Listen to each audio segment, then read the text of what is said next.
Hello friends.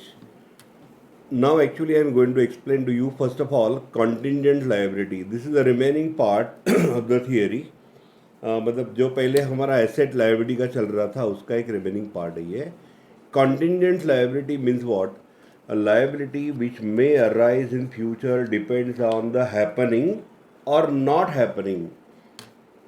Non-happening of certain event is called as a contingent liability. Okay देखो accident जैसे होता है accident earthquake okay या तो फ्लड सो एक्चुअली ये बता के नहीं आता ना it is coming then the loss is inevitable the loss is unavoidable so liability which may arise in future depends on the happening or non-happening of the certain event is called as a contingent liability. जैसे अभी मैंने बोला accident है earthquake है flood है या भी ऐसा भी हो सकता है that certain liabilities are coming due to the change in the law by government. So it is not form not confirm okay और परफेक्ट लाइबिलिटी. ये कोई कन्फर्म और परफेक्ट लाइबिलिटी नहीं होता. It does not affect the financial position of the business therefore it is not shown on the liability side of the balance sheet but it is shown by way of a footnote to balance sheet simply as a information. ये एक information होता है कि ऐसा हो सकता है. If it is happening so then actually firm has to pay the particular liability. एक एग्जाम्पल दिया है worker makes a claim for compensation of 5,000 against the business and the decision is pending in the court. किसी worker ने हमारे firm के against एक court case दाखिल किया है.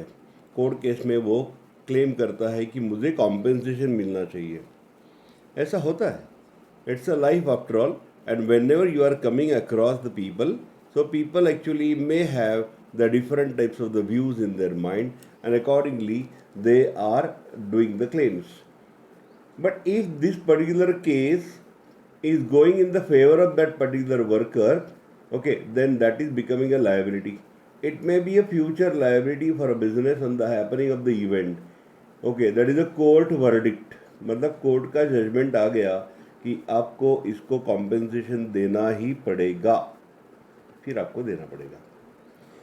And if the court denies that worker about the compensation or the case is you are winning the case as a businessman, then you did not to make any payment for that. So this is called as a contingent liability. I am telling you in business what type of contingent liabilities are coming. Number one, I can tell you that is a loss by fire, loss in transit. Okay मतलब ये possible है, होता ही है, ऐसी बात नहीं है.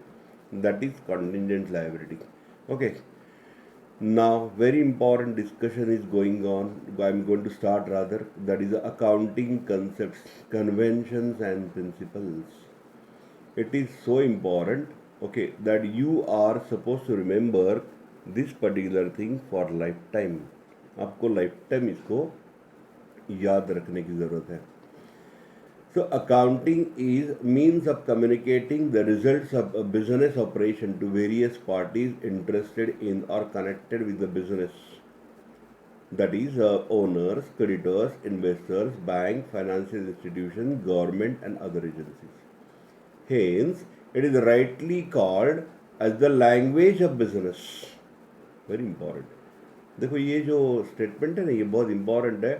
Accounting is a language of business. Accounting क्या है? बिजनेस का लैंग्वेज है.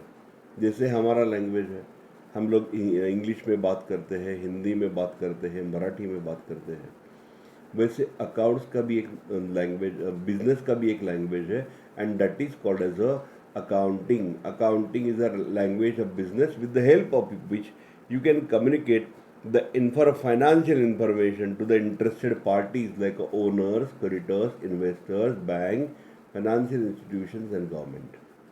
Okay. Now, accounting is not only associated with the business but also with everybody who is interested in keeping an account of the monetary transactions. Generally, the term accounting refers to the financial accounting Bookkeeping and accountancy is an art of recording, classifying, and summarizing transactions of business concern in systematic manner. And so, now these accounting concepts are helpful in bringing the uniformity in maintaining accounts. देखो, हर किसी का अपना अपना account है, हर किसी का business अलग है, हर किसी का अपना अपना अकाउंट अलग है, लेकिन अकाउंट अलग होने के बावजूद it should be actually having some similarities. Okay, some norms must be followed, and that is actually the guidelines of the same are given in accounting concepts. Now accounting concept, there is a reliable financial statement. आपका financial statement reliable होना ज़रूरी है. Uniformity in the presentation should be there. मतलब कोई एक बोलेगा, कोई कुछ बोलेगा, ऐसा नहीं चलेगा. There must be uniformity in the presentation. Generally acceptable basis of measurement. जो भी measurement का base है वो generally acceptable होना ज़रूरी है.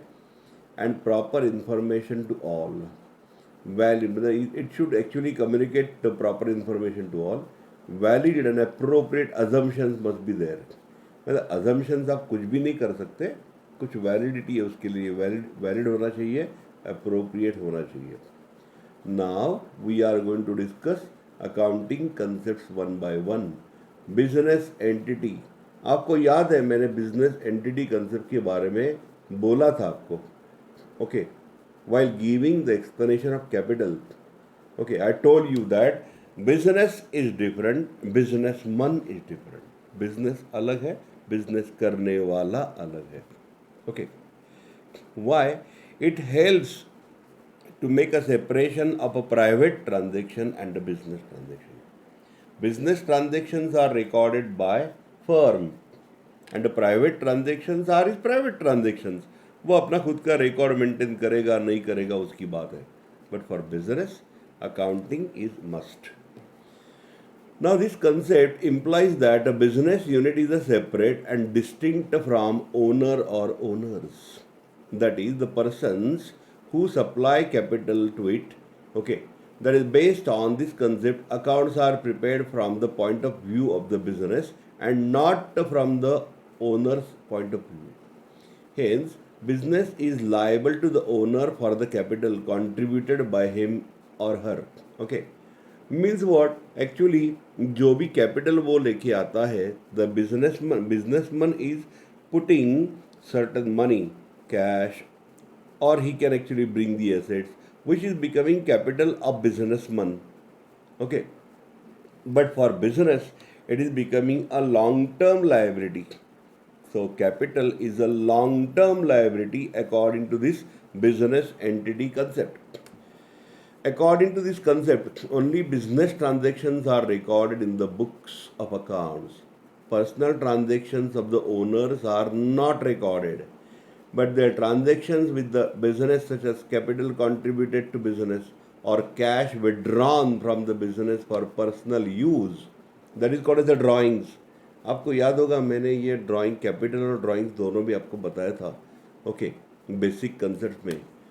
सो that is actually cash withdrawn from the business for personal use will be recorded in the books of accounts. It implies that business itself owns assets and owes liabilities. जो भी assets है वो business का होता है और जो liability है वो भी बिजनेस का होता है. एक एग्जाम्पल दिया है, अच्छी तरह से देखो आप. Half of the building is use for business office and other half of the building is use for residence of the proprietor. If the total rent of the building is 50,000, then only 25,000 will be deducted as a drawing from proprietor's capital. क्योंकि 50,000 जो है rent, उसमें business का rent 25,000 ही आएगा. बाकी है उसका personal rent और पर्सनल एक्सपेंसेस. मतलब क्या होता है? Drawings, which is deducted from capital. Capital का अमाउंट उसने लाया है, लेकिन उसके बदले में वो ड्राइंग्स भी कर रहा है, तो कैपिटल माइनस ड्राइंग इस तरह से आपको करना पड़ेगा. आपने देखा होगा that normally when actually shop owners are running the business, okay, हमको ऐसा मॉडल दिखता है, नीचे दुकान है ऊपर मकान है ना, तो मकान में वो रहता है, दुकान में दुकान अपना बिजनेस चलाता है। तो जो दुकान का भाड़ा है actually the rent which is payable, अगर खुद का दुकान है तो बात ही नहीं है, there will not be any expenditure on the rent. Okay, so here actually you are supposed to consider business entity concept as a separation of the records. Transactions are separated. Private transactions are not coming in business transactions. That is very, very important. And what is the crush of this particular concept? Capital is a long-term liability. Capital is a long-term liability. Very important. And drawings are deducted from your capital. Drawings क्या करना चाहिए? Capital में से minus करना चाहिए. Okay. Now the next concept is a money measurement concept. This concept implies that only those transactions which can be expressed in terms of money are recorded in the books of accounts. Since money serves as a medium of exchange, transactions expressed in money are recorded, and the ruling currency of the country is measuring the unit of accounting. थोड़ी बात करते इसके बारे में। आपको याद होगा मैंने एक स्टेटमेंट बोला था आपको। ओके, ये देखो ये statement, accounting is rightly called as a language of business. Now I can say money is a language of accounting. Okay, see, in mathematics you are actually having the different measurement basis, centimeters, millimeters, inches, okay, foot, like this. But in business or in accountancy there is only one single measurement, that is called as a money measurement. Okay, everybody is keeping the accounts in terms of money only. For example machinery purchased, ये statement complete statement नहीं है। आपको इस तरह से कहना चाहिए machinery worth ₹5 lakhs purchased. Now the statement is complete, transaction is also complete. So you must express the transaction in terms of money, और we can say the monetary transactions और monetary events are only recorded in the books of accounts. The second para में क्या दिया है? Transactions which do not involve money will not be recorded in the books of accounts. जिसमें कोई भी money value नहीं है वो रिकॉर्ड नहीं किया जाएगा। For example working conditions in the work place, strike made by employees, efficiency of management will not be recorded in the books of accounts as they cannot express in terms of money.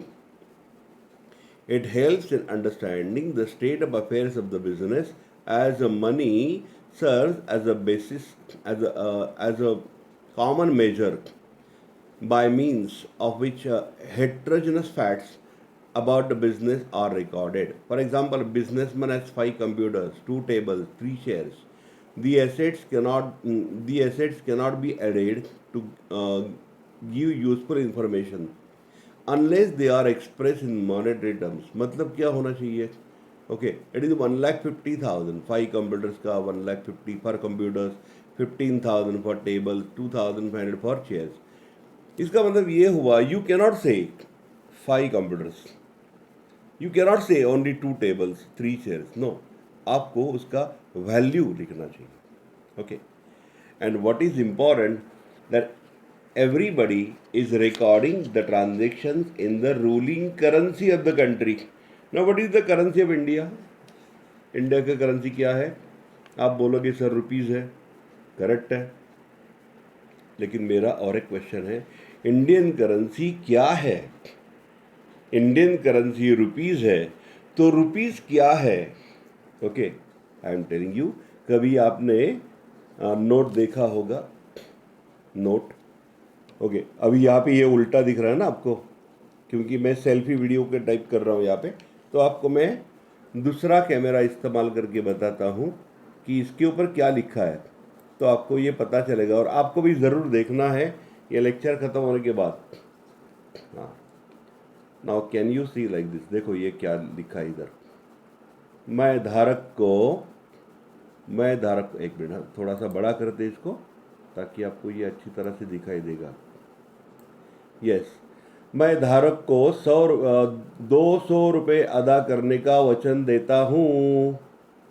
और यहाँ English में क्या लिखा है देखो, I promise to pay the bearer the sum of ₹200 rupees. यहाँ पे वचन है और नीचे इंग्लिश में प्रॉमिस है। इसका मतलब ये होता है that Indian currency is a promissory note. Indian currency क्या है? प्रॉमिसरी नोट है। ओके, तो दिस इज वेरी इंपॉर्टेंट। अब तक शायद आपको मालूम नहीं था, आप आपके पेरेंट्स को भी पूछ लो क्या उनको मालूम है। मैं आपको बताता हूँ 99% of your parents are also not knowing this fact that Indian currency मतलब जो रुपीज़ है वो क्या है? It is not a cheque, okay, it is a promissory note and the promise is given by Indian government. Indian government का ये promise है। So Indian currency is a promissory note। ध्यान में रखो इतना। तो मनी मेजरमेंट कंसेप्ट में हमने क्या देखा? Only transactions having money or money's worth are recorded in the books of accounts. It is to be recorded according to the ruling currency of that particular country। मतलब in India we are recording in rupees, okay, in US it is in dollars, then in China it is in yuan, okay, like this. So actually these are some of the examples. Now we are turning to the discussion for the next concept. अब ये money measurement में आपको ध्यान में रहेगा ना that what is currency. Currency क्या है? अपना इंडियन करेंसी रुपीज़ है। और रुपीज़ क्या है? Promissory note. आपको मैंने दिखाया भी, और बाद में आप ज़रूर आपके पेरेंट्स के पास से 500 रुपये लेके देखो, वो छोटे अक्षरों में लिखा होता है, बिल्कुल छोटे अक्षरों में। यहाँ पे ये महात्मा गांधी है ना, यहाँ पे बाजू में, ओके। अगर आपने नोट ऐसा पकड़ा तो आपके राइट हैंड साइड में वो छोटे अक्षरों में मैटर लिखा हुआ है। ये बहुत सारे टीचर्स को भी मालूम नहीं होता, for your information. Anyway, now next point, cost concept. An asset is recorded in the books on the basis of historical cost, that is acquisition cost। इसका मतलब ये हुआ, for example, one businessman, Mr. A, he purchased one office for ₹50 lakhs. After 1 year, the price of the office is becoming 75 lakhs, but he cannot record 75 lakhs। He is suppose to record only with 50 lakhs। मतलब आपने कितना पैसा दिया office purchase करने के लिए? 50 lakhs दिया, तो 50 lakhs ही रिकॉर्ड करना चाहिए। 75 lakhs कैसे रिकॉर्ड करेंगे आप? You should not record. The cost of acquisition will be the base for further accounting. It does not mean that asset will always be shown at cost. It is recorded at a cost at the time of purchase, but is systematically reduced in its book value by charging depreciation। अब ये क्या है हम लोग देखते हैं, चलो। For example, you are purchasing furniture worth ₹3 lakhs and the same cost has been recorded in the books। जितने में लिया उतना ही कॉस्ट रिकॉर्ड करेंगे ना आप, क्योंकि आपने 3 लाख का फर्नीचर लिया, बदले में 3 लाख का पेमेंट किया, तो you are suppose to record 3 lakhs only according to double entry system. नहीं तो ऐसा आप कैसे कर सकते हो? 3 लाख रुपए पेमेंट किया और फर्नीचर 4 लाख रुपए लिखा, नॉट पॉसिबल। 1 लाख रुपए का डिफरेंस लगेगा आपको।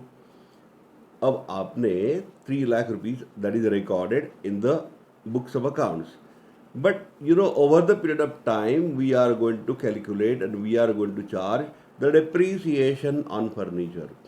डेप्रीसिएशन क्या होता है? It is a decrease in the value of the asset due to wear and tear, due to the lapse of time and obsolescences. मतलब हम लोग यूज़ करेंगे ना फर्नीचर, यूज़ करेंगे तो हर साल उसका वैल्यू कम होगा, या आप नहीं भी यूज़ करते हो, लैप्स ऑफ टाइम, कुछ वक्त के बाद उसका वैल्यू कम होने वाला है।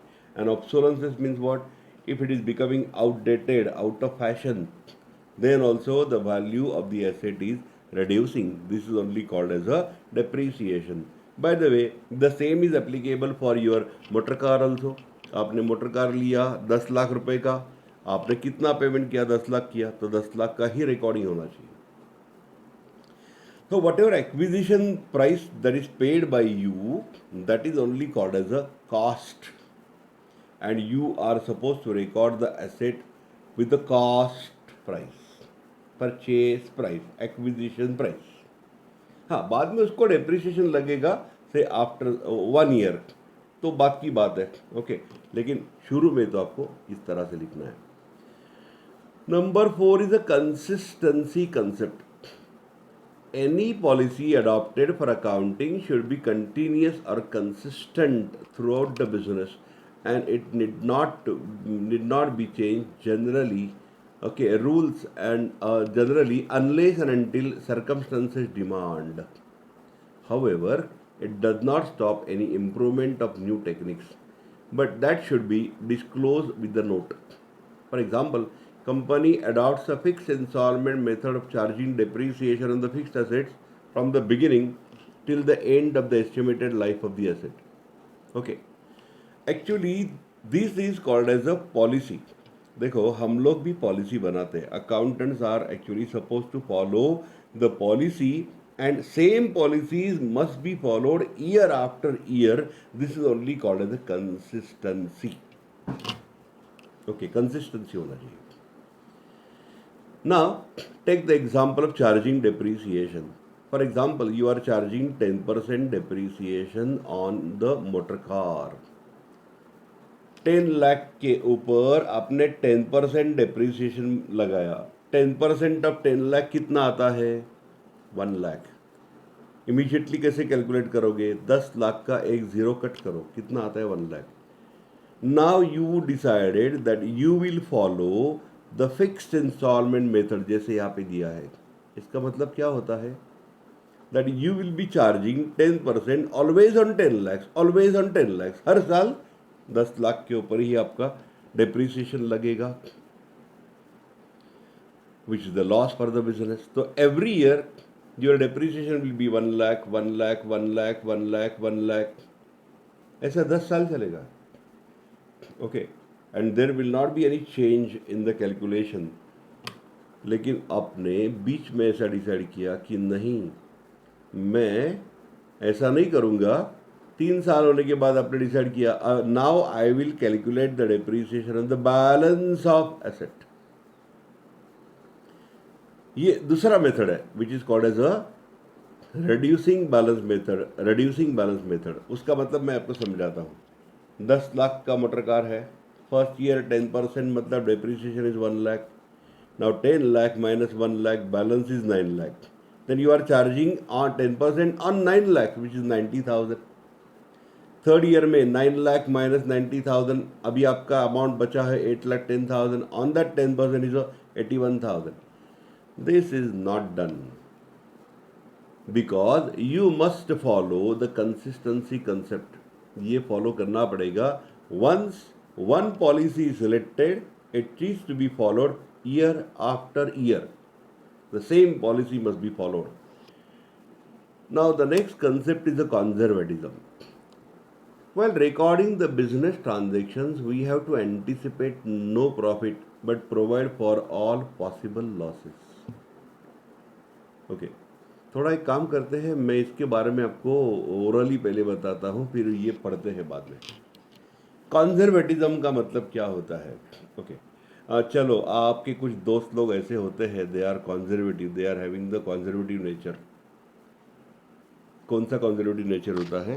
That is about their study and their papers, examination, उसके बारे में होता है. कैसे होता है? एग्ज़ाम होने के बाद आप कुछ दोस्तों को पूछते हो, कैसे थे पेपर, तेरा एग्ज़ाम कैसा रहा? और फिर वो बोलता है, कुछ लोग बोलते हैं बहुत अच्छा पेपर था, मुझे बहुत अच्छे मार्क्स मिलेंगे. That person is having the positive nature. Okay, ambitious, positive nature है उसका, खुला nature है. But some students are there, even though they are scholar, they are telling you paper ठीक था, एग्ज़ाम ठीक था, इतना खास नहीं गया, और मुझे ना इतने ज़्यादा मार्क की उम्मीद नहीं है। ओके, वही बच्चे को बाद में हमको पता चलता है कि he scored 90% and above. Okay, 90%, 95% above. This is called as a conservatism. Conservatism means what?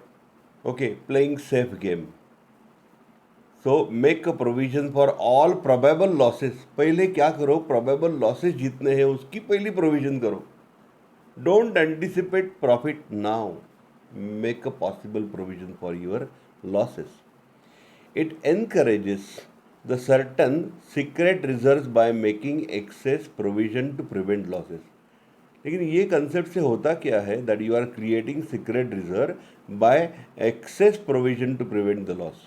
You are making the provision for the loss. कि आपको लगता है कि ये इतना इतना मेरा क्रेडिट सेल्स हुआ है, इसमें इतना पैसा शायद मुझे नहीं मिलने वाला, मेरा पैसा तो गया, डूबने वाला है. And you are, instead of making 5% provision, you are making 10% provision. That means you are actually showing the loss more, and that may create a secret reserve. Okay, so whenever actually you are following this conservatism, you must have certain balance about this. ये policy में थोड़ा balance होने की ज़रूरत है. The income statement may show lower income and the balance sheet overstates liabilities and understates the assets. This policy of recording is asking accountant to play safe while writing the accounts. Okay, whenever he is writing the accounts, he is supposed to play safe. उसका एक best example यहाँ पे दिया है, देखो. The closing stock in the factory or in the company or with the trader is valued at 25,000 at cost price and 35,000 at market price. Now, according to the conservatism, which price you are supposed to select? The lower one, 25,000. But while recording in the books, the value of 25,000 will be considered being the lowest of all. Okay, मतलब क्या होता है, मतलब ज़्यादा मुझे profit मिलेगा. Okay, ऐसा बोलने से आप बोलो मुझे प्रॉफिट कम मिलेगा. ओके, ज़्यादा मिलता तो किसको नहीं चाहिए, लेकिन वो बात की बात है ना. So when two values are given, accountant is always selecting the lower value. So what is the crush of the concept conservatism? That is, accountant is selecting the lower value because he is playing safe game. And what is the best example for this is a closing stock is always valued at the cost price or market price, whichever is less. जो सबसे कम है वही हम लेते हैं. The next discussion, and very important, that is the going concern. Going concern means what?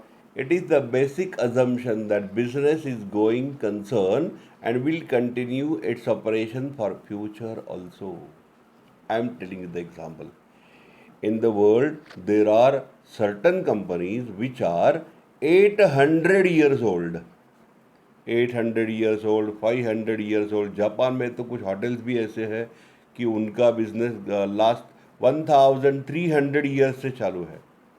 Okay, आपने कभी सुना है कि कंपनी का या बिजनेस का इतना लॉन्ग एस्टेब्लिशमेंट है? Okay, going concern means what? The business is running for indefinite period of time. The business never stops. चालू ही रहेगा, चालू ही रहेगा. Okay, nobody is starting the business with the intention to close it immediately.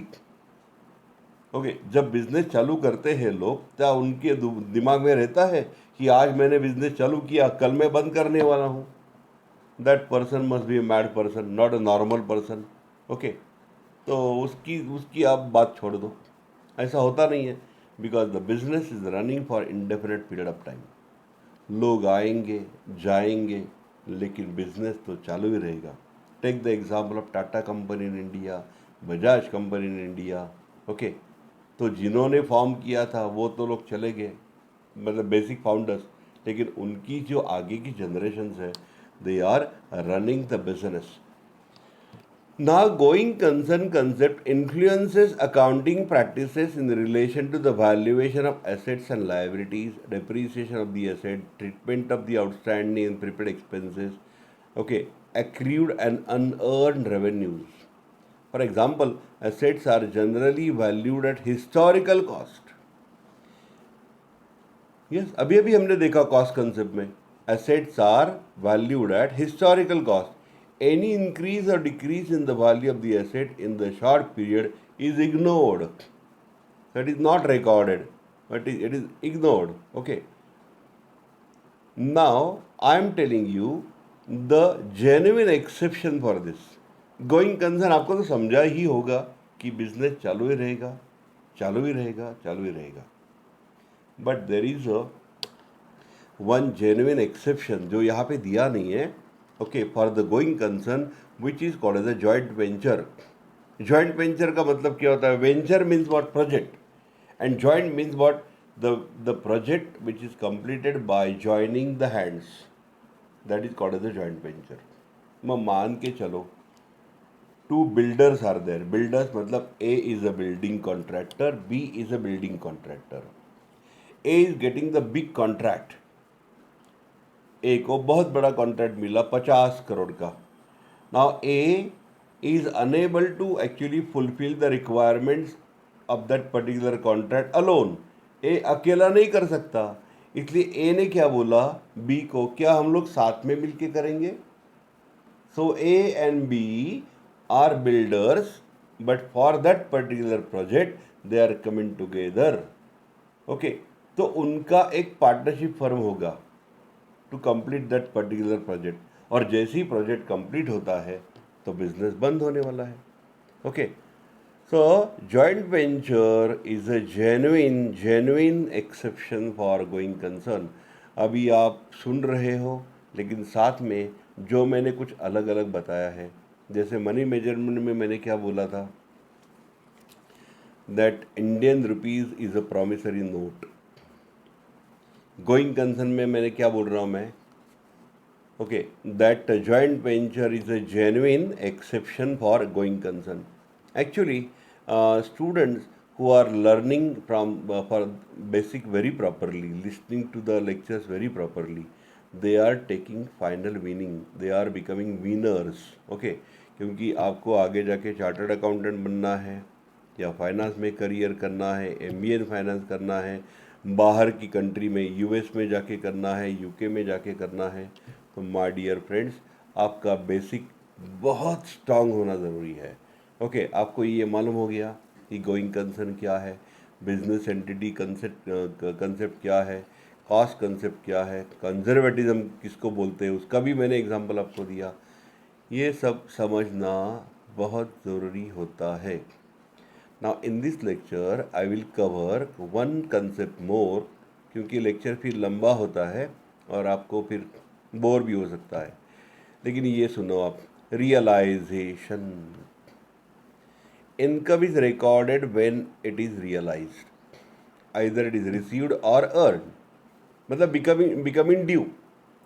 मतलब received मतलब cash में मिला, या तो आपने क्रेडिट सेल्स किया, लेकिन किया तो इनकम हो गया. मतलब only production activity is not realization. आप प्रोडक्शन करोगे, लेकिन जब तक आप एंड कस्टमर को माल बेचते नहीं हो, till that time income is not recorded. So income is recorded only when it is realized. Okay, मतलब आपने, for example, you are a mobile manufacturing company and you actually manufactured और produced 10,000 handsets. अब 10,000 handset तो आपके तैयार हो गए, box में वगैरह पैकिंग करके सब तैयार है, लेकिन उसको कस्टमर चाहिए. जब तक आपका हैंडसेट, मोबाइल हैंडसेट आपका कस्टमर के हाथ में जाता नहीं है, मतलब वो परचेस नहीं करता, till that time you can not say my income is realised. So income is realised when the commodities are sold. Either it is sold for cash or it is sold on credit. So amount is becoming due. So revenues are recorded only when sales are effected चाहिए, affected नहीं, effected चाहिए, और the services are rendered. Sales revenues are considered as a recognized when sales are affected again during the accounting period, irrespective of the fact whether cash is received or not. मतलब आपने cash पे sale किया है, credit पे sale किया है, that makes no difference. Sale किया है वो इम्पॉर्टेंट है. Then your revenue, you can say now, you can recognize that this is my revenue. Okay, मान के चलो डॉक्टर ने अपना प्रैक्टिस चालू किया है, लेकिन उसके पास पेशेंट आएंगे तो ही वो सर्विस दे पाएगा. अब वो सर्विस देता है तो वही इनकम रियलाइज होगा. रास्ते में कोई भी चलता है और डॉक्टर अंदर बैठे हैं, वो भी बीमार है बेचारा, लेकिन डॉक्टर के पास नहीं आएगा, तो डॉक्टर को इनकम कैसे मिलेगा? No it is not possible. Example देखो, company gets an order for sale of goods of 1 lakh in May 2017. Goods of only 60,000 are sold. मतलब ये ऑर्डर फॉर सेल है. एक्चुअल सेल कितना हो गया? 60,000 and delivered in June 17. Cash is received 60,000 in September 2017. As per the principle of realization, sale is recorded in June 2017. इसका cell हम लोग कब रिकॉर्ड करेंगे? Not in the month of May but in the month of June, because in the month of May we are getting only order. Okay, but in the month of June we are delivering the goods. We are actually affecting the sales, and now we can say my income is realized out of sales. Okay, तो आज का discussion यहीं पे रोक देते हैं. कल में एक्रूवल एंड ऑल दैट, वो कंसेप्ट का हम लोग डिस्कशन कल के लेक्चर में करेंगे, क्योंकि अकाउंटिंग कंसेप्ट जो है उसको प्रॉपरली एलाबोरेट करना ज़रूरी है. It is very important to give the proper explanation, proper elaboration is required. Okay friends.